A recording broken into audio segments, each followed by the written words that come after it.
గత 3 రోజుల నుంచి వర్షాలు కురుస్తున్నాయి. ఈరోజు కూడా దాదాపు వర్ష ప్రభావం ఉండేటువంటి అవకాశం అయితే చాలా స్పష్టంగా కనబడతా ఉంది. ఖమ్మం అయితే కంప్లీట్‌గా అతలాకుతలమైనటువంటి సందర్భం అయితే కనబడతా ఉంది. ఖమ్మం, మహబూబ్‌నగర్, నల్గొండలో చాలా విపరీతమైనటువంటి వర్షాలతోటి ప్రజలైతే చాలా తీవ్రమైనటువంటి ఇబ్బందులు పడుతూనే ఉన్నారు. సో ఒకవైపు ప్రభుత్వ యంత్రాంగం, ముఖ్యంగా సీఎం రేవంత్ రెడ్డి సహా మంత్రులంతా కూడా ఈ యొక్క పరిస్థితిని సమీక్షిస్తున్నటువంటి సందర్భం అయితే మనకు కనబడతా ఉంది. సో అధికార యంత్రాంగం అంతా కూడా గ్రౌండ్లో తిరుగుతూ అక్కడ ప్రజల్లో మమేకమవుతూ వాళ్ళ కష్టాల్లో కొంత ఉపశమనం కలిగించేలా కొంత ప్రయత్నం అయితే జరుగుతున్నది చాలా స్పష్టంగా తెలుస్తోంది. ఇంకొక వైపు ప్రతిపక్షాలు కూడా ఆబ్వియస్గా ఏ విధంగా అయితే రాష్ట్ర ప్రభుత్వం మీద బురదలలో అదే విధమైనటువంటి ప్రయత్నం అయితే చేస్తూ ఉన్నట్టు మనకైతే స్పష్టంగా కనబడుతోంది.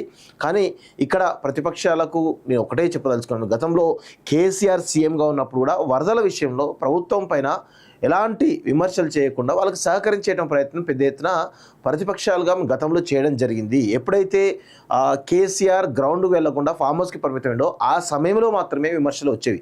కానీ ఈసారి వచ్చినటువంటి కాంగ్రెస్ ప్రభుత్వంలో కావచ్చు, లేకపోతే ముఖ్యంగా ప్రభుత్వం మారిన దాంట్లో చూసినట్లయితే రేవంత్ రెడ్డితో సహా మంత్రులంతా కూడా గ్రౌండ్లో తిరుగుతూ అక్కడ అధికారులను ఉరుకులు పరుకులు పెట్టిస్తూ అక్కడ ఏవైతే సహాయక కార్యక్రమాలు ఉన్నాయో వాటన్నిటిని కూడా చేసేటువంటి ప్రయత్నం చాలా పెద్ద ఎత్తున చేస్తున్నటువంటి విషయాన్ని మనం గమనించాలి. అదేవిధంగా ఇక్కడ వాళ్ళకు నష్టపరిహారం కింద రైతులకు కానీ, ఎవరైతే ఇల్లు కోల్పోయిన వాళ్ళు ఎవరైతే ఉన్నారో వాళ్ళకు కానీ, వివిధ రకాల అవసరాలు ఎవరైతే తీర్చాలనుకున్నారో వరద వల్ల ఏర్పడినటువంటి నష్ట నివారణకు కొంత ఉపశమనం కలిగించేలా ఈరోజు పెద్ద ఎత్తున ప్రయత్నాలు చేయడానికి రాష్ట్ర ప్రభుత్వం ఒక విధమైనటువంటి విధానాన్ని ప్రకటించడం జరిగింది. దాన్ని కూడా ఇమ్మీడియట్గా ఇంప్లిమెంట్ చేయాలని చెప్పేసి కూడా నేను కోరుతాను. కేంద్రం నుంచి కూడా కిషన్ రెడ్డి గారు కూడా ఏదైతే ఈ ప్రకృతి విపత్తులకు సంబంధించినటువంటి నిధి ఆల్రెడీ ఉండడం జరిగింది, మీరు వాడుకోండి అని చెప్పేసి కూడా ఆయన కూడా చాలా స్పష్టంగా చెప్పడం జరిగింది. అవసరమైతే ప్రధాని మోడీని కూడా తీసుకొచ్చేసి నేను ఖచ్చితంగా ఈ యొక్క ఏరియల్ సర్వే చేయించేయడం ప్రయత్నం ఖచ్చితంగా చేపిస్తానని చెప్పేసి కూడా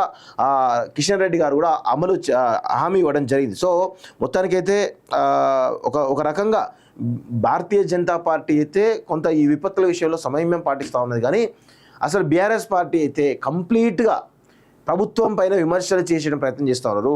అయితే దీనిలో చాలా కీలకమైనటువంటి వ్యక్తులు ఎవరైతే ఉన్నారో హరీష్ రావు కానీ, కేసీఆర్ కానీ, కేటీఆర్ కానీ, ఈ ముగ్గురు వ్యవహార శైలి ప్రజల్లో ఒక రకమైనటువంటి హేమైనటువంటి అసహ్య భావనకు గురి చేస్తూ ఉంది. ఎందుకు అంటే కేటీఆర్ ఏమో అమెరికాలో ఉండి జల్సాలు చేస్తూ ఎక్స్లో పాత వీడియోలు తీసుకొచ్చేసి పోస్ట్ చేసేయడం ప్రయత్నం చేసి ప్రజల్లో ఒక వైషమ్యాలు రెచ్చగొట్టే ప్రయత్నం చేస్తూ ఉన్నాడు.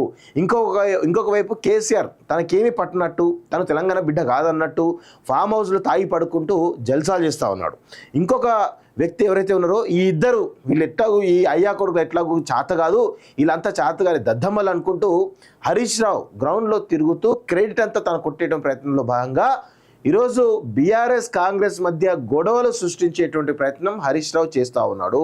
నిన్న ఖమ్మంలో జరిగినటువంటి ఘటన కూడా అది బీఆర్ఎస్ పార్టీకి సంబంధించినటువంటి నాయకులే చేసి దాన్ని కాంగ్రెస్పై ఆపాదించేటువంటి ప్రయత్నం చేసి ఈ విధంగా సేవ చేస్తున్నటువంటి మా పైన దాడులు చేపించేట ప్రయత్నం చేస్తూ ఉంది కాంగ్రెస్ పార్టీ అనేటువంటి ఒక నరేషన్ని, ఒక దుష్ప్రచారాన్ని రెచ్చగొట్టేటువంటి ప్రయత్నం బీఆర్ఎస్ పార్టీ ముఖ్యంగా హరీష్ రావు చేస్తున్నటువంటి విషయాన్ని మనందరం కూడా గమనించాలి. ఇది విపత్తులకు సంబంధించినటువంటి అంశం.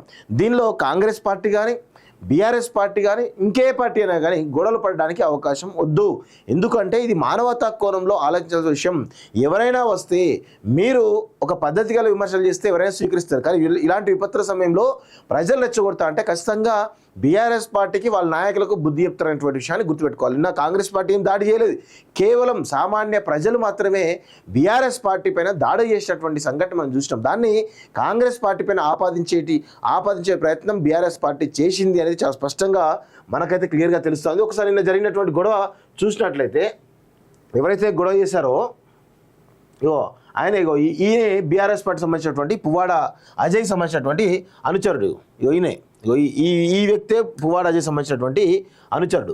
ఈయనే కర్రలు పట్టుకొని ఇష్టం వచ్చినట్టు డ్రామాలు ఆడుతూ ప్రజలను భయభ్రాంతం గురి చేస్తూ ఉంటే ప్రజలే తిరగబడి వీళ్ళని తరిమిన అనే విషయాన్ని గుర్తుపెట్టుకోవాలి. ఈయన పువ్వాడ అజయ్కి సంబంధించినటువంటి అనుచరుడు. సో అసలు ఏం జరిగింది అంటే ఒకసారి చూద్దాం. మీకు ఒక వీడియో విజువల్ కూడా చూపించే ప్రయత్నం చేస్తాం మిత్రులారా. ఒకసారి చూడండి, ఇది క్లియర్గా చూస్తే మీకు అర్థమవుతుంది. ఇగో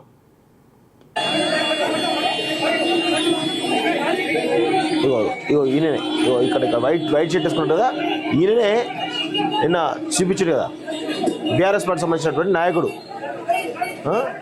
ఈయన వల్లనే ఈ ఘర్షణ వాతావరణం నెలకొంది. అసలు ఏం జరిగిందో ఒకసారి మీకు ఇంకొక విజువల్లో కూడా చూపించే ప్రయత్నం చేస్తా. నిన్న చాలా క్లియర్గా ఎవిడెన్స్ సహా మనకు ఉండడం జరిగింది.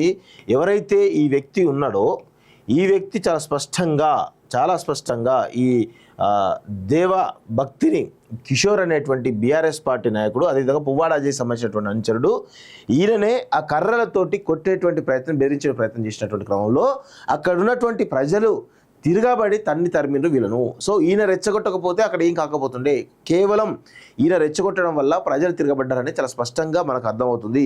సో ఇలాంటి ప్రయత్నాలు బీఆర్ఎస్ పార్టీ చేస్తూ ఉంది. ఇలాంటి ప్రయత్నాలు బీఆర్ఎస్ పార్టీ ఈ విధంగా ప్రజల మధ్య వైషమ్యాలు రెచ్చగొట్టిన ప్రయత్నం చేసి దాని ద్వారా రాజకీయ లబ్ధి పొందుతున్నటువంటి ఒక దుర్బుద్ధితోటి ఈ ప్రయత్నం చేస్తూ దొరుకుతూ ఉన్నారు. మళ్ళీ ప్రజల ముందు చాలా స్పష్టంగా కనబడతా ఉంది. సో వీళ్ళందరినీ కూడా దయచేసి మనందరం కూడా తెలంగాణ ప్రజానికమంతా కూడా అర్థం చేసుకోవాలని చెప్పేసి కూడా నేను కోరుతా ఉన్నాను. ఎందుకంటే వీళ్ళ వల్ల జరుగుతున్నటువంటి నష్టం అంతా ఇంత కాదు తెలంగాణ రాష్ట్రంలో. ఎందుకంటే వీళ్ళ ఇంట్లో ఉన్నటువంటి గొడవల్ని ఈరోజు ప్రజల మీద రుద్దేటువంటి ప్రయత్నం చేస్తూ ఉన్నారు. హరీష్ రావు ఒకవైపు తన యొక్క ఆధిపత్యాన్ని చాలా స్పష్టంగా చెప్పడం జరిగింది.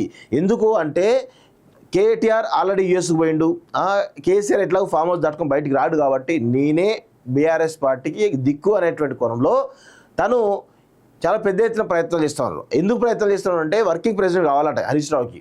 కేటీఆర్ను దించేసి ఈయన వర్కింగ్ ప్రెసిడెంట్ చేస్తే పార్టీ నడుపుతారని చెప్పేసి చాలా క్లియర్గా తెలుస్తూ ఉంది. అందుకే ఇష్టం వచ్చినట్టు ఏ విధమైన ప్రయత్నం చేయాలో ఆ విధమైన ప్రయత్నం చేస్తూ ఇది నీచంగా రాజకీయాలు చేస్తూ వీళ్ళ ఇంట్లో ఉన్నటువంటి గొడవలను బయట ప్రజల మీద రుద్దెత్తున ప్రయత్నం చేస్తున్నారు. వీళ్ళందరినీ కూడా దయచేసి నమ్మొద్దు అని చెప్పేసి కూడా కాలేజీ తరఫున నేనైతే కోరుతా ఉన్నాను. గత 3 రోజుల నుంచి వర్షాలు కురుస్తున్నాయి. ఈరోజు కూడా దాదాపు వర్ష ప్రభావం ఉండేటువంటి అవకాశం అయితే చాలా స్పష్టంగా కనబడతా ఉంది. ఖమ్మం అయితే కంప్లీట్గా అతలాకుతలమైనటువంటి సందర్భం అయితే కనబడతా ఉంది. ఖమ్మం, మహబూబ్ నగర్, నల్గొండలో చాలా విపరీతమైనటువంటి వర్షాలతోటి ప్రజలైతే చాలా తీవ్రమైనటువంటి ఇబ్బందులు పడుతూనే ఉన్నారు. సో ఒకవైపు ప్రభుత్వ యంత్రాంగం, ముఖ్యంగా సీఎం రేవంత్ రెడ్డి సహా మంత్రులంతా కూడా ఈ యొక్క పరిస్థితిని సమీక్షిస్తున్నటువంటి సందర్భం అయితే మనకు కనబడతా ఉంది. సో అధికార యంత్రాంగం అంతా కూడా గ్రౌండ్లో తిరుగుతూ అక్కడ ప్రజల్లో మమేకమవుతూ వాళ్ళ కష్టాల్లో కొంత ఉపశమనం కలిగించేలా కొంత ప్రయత్నం అయితే జరుగుతున్న చాలా స్పష్టంగా తెలుస్తోంది. ఇంకొక వైపు ప్రతిపక్షాలు కూడా ఆబ్వియస్గా ఏ విధంగా అయితే రాష్ట్ర ప్రభుత్వం మీద బురదలలో అదే విధమైనటువంటి ప్రయత్నం అయితే చేస్తూ ఉన్నట్టు మనకైతే స్పష్టంగా కనబడుతోంది. కానీ ఇక్కడ ప్రతిపక్షాలకు నేను ఒకటే చెప్పదలుచుకున్నాను, గతంలో కేసీఆర్ సీఎంగా ఉన్నప్పుడు కూడా వరదల విషయంలో ప్రభుత్వం పైన